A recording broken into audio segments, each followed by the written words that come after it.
ইসলামী আন্দোলনের এমপি হানজালা মাদারীপুরের এমপি তিনি আবারও শিরোনাম হয়েছেন এবং কটু কথা বলে অধ্যত্বপূর্ণ আচরণ করে সালিশে নিজেকে অনেক বড় কিছু প্রমাণ করতে গিয়ে বিএনপি নেতাকর্মীদের উদ্দেশ্যে তার বলা বক্তব্য রীতিমতো ভাইরাল হয়েছে এবং ভাইরাল হওয়ার পরে প্রশ্ন উঠেছে যে এই ভদ্রলোক আদতে এমপি নাকি এমপি হয়ে গুন্ডাগিরি করতেই বেশি পছন্দ করছেন। এর আগেও আমরা দেখেছি যে বিএনপি বেশি বাড়াবাড়ি করলে তাদেরকে দেশেই থাকতে দেবে না এরকম বক্তব্য দিয়ে ভাইরাল হয়েছিলেন, তারপরে ক্ষমা চাওয়ার ঘটনাগুলোও দেখেছি, আবারও এই ঘটনা ঘটালেন।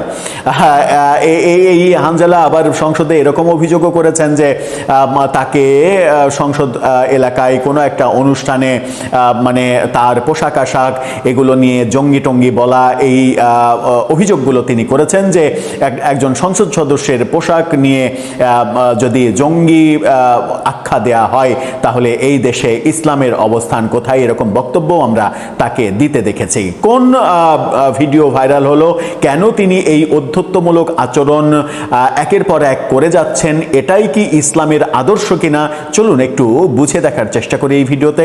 থাকবে গুলোরে খায়া হালামু, মানে সবগুলারে তিনি খেয়ে ফেলবেন, এরকম মানে অধ্যত্বপূর্ণ বক্তব্য তিনি দিচ্ছেন সালিশে বসে ভরা মজলিসে সবার সামনে এবং চিৎকার চেঁচামেচি করে টেবিল চাপড়িয়ে এমন একটা ভাব তিনি দেখাচ্ছেন যে তিনি ওই এলাকার ঈশ্বর, তার ওপরে কথা বলা মানে মহা পাপ করা। তার বক্তব্য শুনে আমার সেরকমই মনে হয়েছে এবং রীতিমতো ভাইরাল হয়েছে তার সেই ভিডিও। ভাইরাল হওয়া ভিডিও তার কি মান সম্মান বাড়ালো নাকি কমালো, সেটা একটা বড় প্রশ্ন। খেলাফত মজলিসের, বাংলাদেশ খেলাফত মজলিসের প্রধান নেতা মামুনুল হক তার ওই 5 বছর আগের নারায়ণগঞ্জের যে 501 নাম্বার রুম সেটা নিয়ে যে বিশ্রী কর্মকাণ্ড, সেটা নিয়ে যখন ফেসবুকে স্ট্যাটাস দিয়ে সেটাকে গর্বিত অধ্যায় হিসেবে উপস্থাপন করছেন, বীরত্বের অধ্যায়, বিজয়ের প্রতীক হিসেবে উপস্থাপন করে প্রচণ্ড ট্রলের শিকার হচ্ছেন, ঠিক সেই মুহূর্তে খেলাফত মজলিসের আরেক নেতা, যাকে হয়তো প্রথম দিকে ভুলে ইসলামী আন্দোলন বলেছে, আদতে সেটা হবে খেলাফত মজলিসের নেতা, সেই খেলাফত মজলিসের নেতা হানজালা যখন এই কর্মকাণ্ডগুলো করছেন তখন প্রশ্ন জাগছে যে আদতে এই মুহূর্তে ক্ষমতায় কি খেলাফত মজলিস নাকি বিএনপি?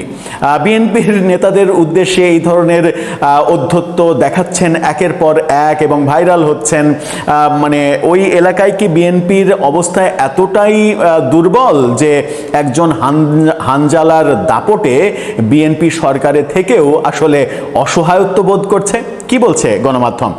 গণমাধ্যমের এই শিরোনামটা দেখে নিন। প্রথম আলোর, এমপি হানজালা কেন সালিশে উত্তেজিত হয়ে বললেন সবগুলারে খায়া হালামু, সবগুলারে খেয়ে ফেলতে চান তিনি, এবং তার যে মানে ভিডিও ভাইরাল হয়েছে সেই ভিডিওর অডিওটা শোনাতে চায় না, কারণ অডিওটা এতটা বিশ্রী যে একজন এমপির জন্য অনেক বেশি অসম্মানজনক। আপনারা কথার ফাঁকে এই ভিডিওর তার বডি ল্যাঙ্গুয়েজটা দেখে আসুন। এই বডি ল্যাঙ্গুয়েজ যেটা দেখছেন সেই বডি ল্যাঙ্গুয়েজ কি বলে যে একজন সুস্থ ব্রেনের মানুষ, একজন এমপি যিনি সমাজের সর্বোচ্চ সম্মানিত ব্যক্তি হওয়ার কথা, তার আচরণ হতে পারে ভরা মজলিসে? এটা হতে পারে না, কিন্তু হচ্ছে, বারবার আমরা দেখছি। ঘটনাটা কি ঘটেছে?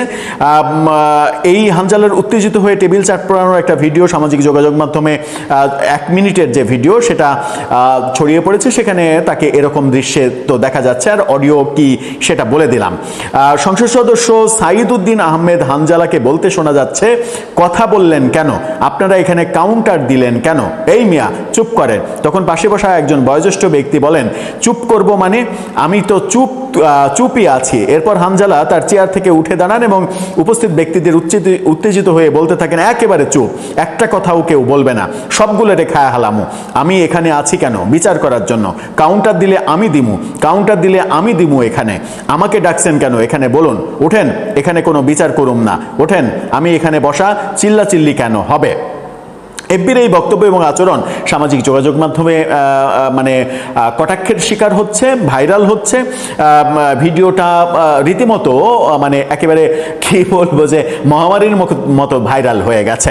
স্থানীয় লোকজনের সঙ্গে কথা বলে প্রথম আলো জানতে পেরেছে যে গত 22 মে শিবচর উপজেলার দত্তপাড়া এলাকায় পারিবারিক বিরোধ সংক্রান্ত একটি বিষয়ে সালিশ হয়।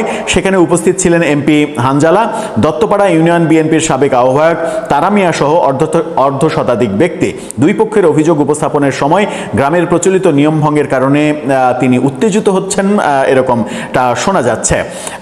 এ বিষয়ে উপস্থিত একজন বলেন যে ওই সালিশ বৈঠকে অনেক মানুষ উপস্থিত ছিলেন। বিচার চলাকালে আমার সঙ্গে কথা কাটাকাটি হয়। তিনি অভিযোগ করেন এমপি সাহেব বিচারের মধ্যে অন্য কাউকে কথা বলার সুযোগ না দিয়ে একতরফাভাবে রায় দেওয়ার চেষ্টা করেন। আমি এর প্রতিবাদ করলে পরিস্থিতি উত্তপ্ত হয়। তিনি আরও বলেন যেখানে শত শত মানুষের উপস্থিতিতে সালিশ অনুষ্ঠিত হয় সেখানে বিচার নিয়ে পক্ষে বিপক্ষে বিভিন্ন যুক্তি মতামত আসবেই। একজন বিচারকের দায়িত্ব হলো সেসব ধৈর্য সহকারে শোনা এবং শুনে সঠিক রায়টা দেয়া, কিন্তু সেটা তিনি করেননি। সেখানে তিনি মাতবরি করেছেন, একচ্ছত্র আধিপত্য বিস্তার করার চেষ্টা করেছেন এবং বিএনপি নেতাকর্মীদের উদ্দেশ্যে বলেছেন খায়া হালামু। মানে সরকারি দল বিএনপির নেতাকর্মীদের তিনি খেয়ে ফেলতে চাচ্ছেন। বিএনপির এতটা দুর্যোগ কেন আসলো মাদারীপুরে, সেই প্রশ্ন তো আসতেই পারে। ক্ষমতাসীন একটা দল এবং এই হানজালা একের পর এক এই ঘটনাগুলো ঘটিয়ে যাচ্ছেন। এতটাই ক্ষমতাশালী তিনি যে মাদারীপুর এলাকা মূলত আওয়ামী লীগের দুর্গ। সেই আওয়ামী লীগের দুর্গে জামাতপন্থী জামাত জোটের খেলাফত মজলিসের একজন এমপি এতটা প্রভাব বিস্তার করছেন যেখানে বিএনপি অনেক দুর্বল মনে হচ্ছে। যে ঘটনাটা প্রথমবারের মতো ঘটলে অবাক হওয়ার কিছু ছিল না, কিন্তু একাধিকবার যখন ঘটছে তখন প্রশ্ন আসতেই পারে সরকারি কি বিএনপি নাকি খেলাফত মজলিস? দর্শক, আপনার কাছেও সেই প্রশ্ন। এই যে খায়া ফেলাতে চাচ্ছে এমপি সাহেব, এই মানে খায়া ফেলানোর যে দুঃসাহস, এই দুঃসাহসটা কোথায় থেকে আসছে আদতে? আর আমরা আসলে কোন ধরনের এমপিকে পেলাম এবার সংসদে, যাদের বডি ল্যাঙ্গুয়েজ, মুখের ল্যাঙ্গুয়েজ এরকমটা আমাদেরকে বারবার শুনতে হচ্ছে? আপনার মতামত জানিয়ে লিখতে পারেন আমাদের কমেন্ট বক্সে।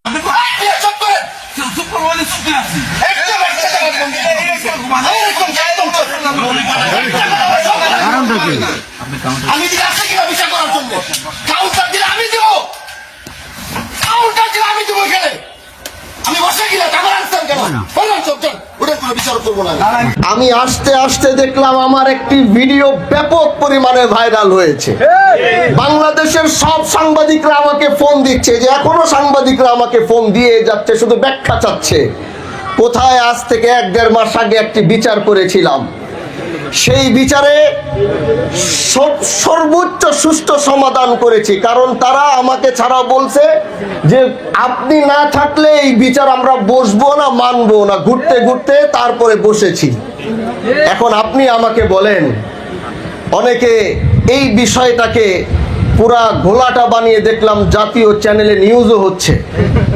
তো এই কথার যেহেতু কথা বলছি, কথাটি বলে দেই তাহলে ভালো হবে।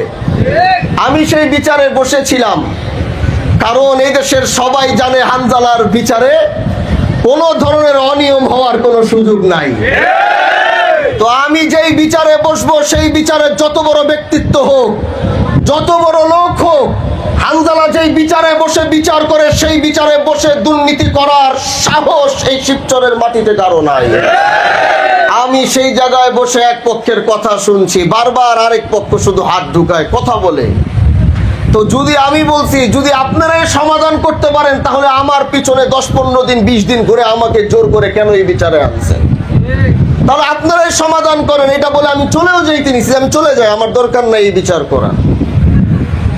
না, আমরা আপনারা ছাড়া এই বিচার মানবো না। সুন্দর সমাধান হয়েছে বিচারের মধ্যে। যখন বারবার কাউন্টার দিচ্ছে আমাকে রেখে, আমি একজন এমপি, আমি মনে করি না যে শব্দ সম্মানী ব্যক্তি, বিষয়টা এরকম না, কিন্তু আমি তো এলাকার একজন জনপ্রতিনিধি। আমি যখন একটা বিচারে বসবো, তখন তো আশেপাশে যারা কথা বলবে, আমি বাক স্বাধীনতা দিয়েছি। তার মানে তো এটা না যে আমার পাশে বসে বসে আমি চুপ করে আছি, আপনি পাশের থেকে বসে কাউন্টার দিবেন। বিষয়টা কি এরকম? সেটা আমার জায়গায় যেই হইতো সেই তাকে এই বিষয়টা বলে থামিয়ে দিত। তো ওখানে 30-40 সেকেন্ড হয়তো আমি একটু রাগ করেছিলাম যে আমাকে এনে এখানে বসিয়ে আপনারাই যদি কথা বলে সব করেন তাহলে আমাকে আনলেন কেন। ওই রাগারাগি করতে গিয়ে দেখলাম ওই কে যেন ওখান থেকে 30-40 সেকেন্ডের একটা ভিডিও নিয়ে সেটাকে ছাড়ছে। এটা এখন পুরা বাংলাদেশের এখন জাতীয় নিউজ হয়ে গেছে। তারপরে আমাদের কোনো আপত্তি নাই, হকের বেলায় কথা বলতে হলে হামতালার এইভাবে কথা বলে যান।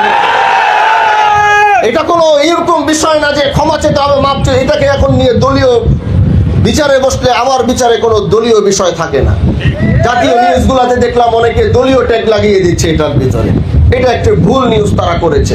আমার বিচারে বসলে যেই দলেরই হোক, আমার বিচারে কোনো দলীয়, আমি নিজেও কোনো দলীয় বিষয় বিচারে বসি না। এজন্য যারা উদ্দেশ্যমূলক আমাদেরকে ছোট করার জন্যে, অসম্মান করার জন্যে যারা আমাদের ভিডিওগুলো ছেড়েছে, আমাদেরকে যারা অসম্মান করতে চাবে, আর আমরা যতদিন দেশের পক্ষে কথা বলে যাব, আমরা যতদিন দেশকে ভালোবেসে যাব, আমাদেরকে দাবানোর চেষ্টা করবে, আল্লাহ আমাদের ইজ্জত তত সম্মান বাড়িয়ে। এজন্য প্রিয় ভাইরা আমার, কাজী সুরার যে বিষয়টি নিয়ে আমরা বসেছিলাম, এখানে একটি বিষয় নিয়ে বারবার উত্তেজনা সৃষ্টি হয়েছে। এই উত্তেজনার কারণে এলাকার পরিবেশ বারবার নষ্ট হচ্ছে। আমরা তো বিচার করি, আমরা জানি কখন কি বলতে হবে, কখন কি করতে হবে। এই বিষয়টি আমার সামনে আসার পরে আমি বলেছি যে এই বিষয়টি আমি ভালো করে দেখব। এই বিষয়টি ভালো করে ওয়াদা দিয়েছিলাম যে আমি আসব, আমি এই জায়গায় দাঁড়াবো, আমি শুনবো কি করা যায় সেটা আমি করব। আমি ওয়াদা দিয়েছি। হাজারো প্রতিকূলতা ছিল আজকে এখানে আসার পিছনে। সকাল থেকে ডিজিএফআই, এনএসআই, সরকারি রিপোর্ট, ওসি থেকে থানা থেকে শুরু করে সবাই আমাকে বারণ করেছে যে আজকে এখানে আপনি যায়েন না, সেখানে এটা হতে পারে, সেটা হতে পারে। আমি হামদালা আজকেই চিন্তা করে এসেছি। আমি ওয়াদা দিয়েছি যদি জীবন চলে যায় ওয়াদা রক্ষা করব। কারণ ওয়াদা যখন মুমিন করে সে ওয়াদা সে রক্ষা করে। এজন্য সব উপরক্ষা করে নেতৃবৃন্দ সবাই বলেছে, অনেকে বলেছে, আমি বলছি ওয়াদা দিয়েছি যাব যাব, তো কি হয়েছে, যাব, যা হওয়ার হবে, আমি পরেরটা পরে দেখব। কারণ আমরা তো মৃত্যুকে ভয় পেয়ে চলি না ভাই। আজকে যে ঘটনা এখানে ঘটেছে সেটা নিয়ে একটি সুন্দর সমাধান আমি চিন্তা করেছি। সেটা হলো এইখানে যে ঘটনাটি ঘটেছে সেই ঘটনাটির জন্যে আমি উভয় পক্ষের সাথে কথা বলেছি এবং উভয় পক্ষের সাথে কথা বলে আমি একটি সমাধানের দিকে, যে একটি সমাধানের চিন্তা করেছি সেটা হচ্ছে, যেহেতু অপরাধ করেছে, ভুল করেছে, ভুলের শাস্তি যদি প্রমাণিত হয় তাহলে আমাদের আদালতও হোক আর আইনি আদালতে হোক, যদি ভুল করে ভুলের শাস্তি হবেই হবে। যদি অপরাধ করে সে অপরাধ যদি আমাদের আদালতও না হয়, বাংলাদেশের আইন আছে, আদালত রয়েছে, দরকার হলে বাংলাদেশের আইন আদালতে ওই বিচার হবে, কিন্তু অপরাধের শাস্তি পেতে হবে। এজন্য প্রিয় ভাইরা আমার, আমরা চাই এলাকায় যেন বিশৃঙ্খলা সৃষ্টি না হয়। আমরা চাই এলাকায় এটাকে কেন্দ্র করে মারামারি, হানাহানি উভয় পক্ষের মধ্যে কোনো গন্ডগোল না হয়। এজন্য আমি বলেছি বিষয়টি আমি নিজে খাতিয়ে দেখব, যেভাবেই ভালো হয় সেভাবেই সেই বিচার ব্যবস্থা আমি কায়েম করবো। যে আপনারা রাজি আছেন তো ইনশাআল্লাহ? এজন্য এলাকায় যে ঘটনাটি ঘটেছে, এই ঘটনাটি চাইলে আজকে গোটা জনসম্মুখে এখানে নিয়ে আসা যাইত, গোটা জনসম্মুখের সামনে এনে এই ধরনের একটি অপরাধের বিচার হয়তো জনসম্মুখে করা যেত। কিন্তু এই অপরাধ যদি জনসম্মুখে করা হয় তাহলে এই দুই পক্ষ কোনোদিন এলাকার মানুষের সামনে মাথা উঁচু করে দাঁড়াতে পারবে না। তাদের পরিবারের ভিতরে একটি ট্যাগ লেগে যাবে, তাদের পরিবার পরিজনের ভিতরে এমন ট্যাগ লাগবে, বছরের পর বছর তারা বেঁচে থাকবে, মানুষ তাদেরকে এই ধরনের কথা, এই ধরনের ছোট করা, তাদেরকে সে অপবাদ তারা দিয়ে যেতে থাকবে। প্রিয় ভাই আমার, আল্লাহ ক্ষমতা দিয়েছে, আল্লাহ ক্ষমতা দিয়েছে। আপনারা সেই ভোট দিয়ে আমাকে সেই সর্বোচ্চ প্রশাসনের আসনে বসিয়েছেন। আমি চাইলে হয়তো অনেক কিছু করতে পারি, আমার পক্ষে সম্ভব, কিন্তু মাঝে মাঝে মনে হয় সবকিছু করতে পারলেই সবকিছু করা যায় না। কখনো কখনো সেই বিষয়গুলোকে চেষ্টা করা দরকার যে এই বিষয়টা জাতির সামনে আনার আগে যদি একটি সুন্দর সমাধান করা যায় তাহলে সেটা প্রথমে সেইভাবে সারা ভালো। যদি কোনো কারণে না হয় তাহলে সেটা যেইভাবে করা লাগে সেইভাবে করার রাস্তা তো আমাদের কাছে আছে। দুনো পক্ষকে আমি বাহাদুরপুর নিয়ে যাব, বাহাদুরপুর বসিয়ে আবারও বলছি এই কাজটি একমাত্র করার কারণ হচ্ছে আমি কারো সম্মান, কারো ইজ্জত আমি নষ্ট করার জন্য এমপি হইনি। যে জিনিসটা ঘরে বসে ডাক দিয়ে সমাধান করে দেওয়া যদি যায় তাহলে জাতির সামনে দুনো গোষ্ঠীকে দাঁড় করিয়ে, এত ক্যামেরা চলছে, এদেরকে সবার সামনে ক্যামেরার সামনে দাঁড় করাবো, মাথা উঁচু করে তারা বাঁচতে পারবে না। এজন্য প্রিয় ভাইরা আমার, আমি তাদেরকে উভয় পক্ষকে বাহাদুরপুরে নিয়ে যাব, বাহাদুরপুরে নিয়ে তাদের উভয় পক্ষকে বসিয়ে তারপরে তাদেরও যদি কারো আসতে হয়, মুরব্বী আসবে, সব আসবে, আমার অফিসে বসে আমি এই সুন্দরভাবে এই বিচারটি ওইখানে সম্পূর্ণ করতে চাই। যদি ওইখানে না হয়, যদি তারা ওইখানে সমাধান করতে না পারে তাহলে আমার পিঠ যদি দেয়ালে ঠেকে যাবে তাহলে জাতির সামনে এনে তখন ওই বিচার করতে আমি বাধ্য হব। এজন্য প্রিয় ভাইরা আমার, আমাকে একটু আমার মতো আপনারা কাজ করতে দেন।